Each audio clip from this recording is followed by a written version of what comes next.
একজন বড় বুজুর্গ ছিলেন, অনেক বড় বুজুর্গ, সুফিয়ান সাউরি রাহমাতুল্লাহ আলাইহি, যখন বিখ্যাত মুহাদ্দিস ফকি মুজতাহিদ ছিলেন। তিনি মাঝে মাঝে দোয়া করতে, তো দোয়ার মধ্যে বলতেন আল্লাহুম্মা জাআলনি মিনাল কিল্লা, আল্লাহ আপনি আমাকে কমদের অন্তর্ভুক্ত করেন। তো ওনার ছাত্ররা শাগরিদরা জিজ্ঞেস করছে, হযরত এটা কি বলেন দোয়ার মধ্যে, যে আল্লাহ আপনি আমাকে কমদের অন্তর্ভুক্ত করেন, এই কথার অর্থ কি? তো তিনি বলেন যে এর অর্থ হলো ওই যে আল্লাহ বলছেন আমার কৃতজ্ঞ বান্দা কম, আল্লাহ যেন ওই কমের মধ্যে আমারে রাখে। বুঝেন না এই কথা?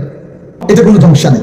আল্লাহর কথা একজনের জন্য বলুক আর হাজার জনের জন্য বলুক, সবটাই দাম। সকালে বলুক দুপুরে বলুক, সবটাই দাম।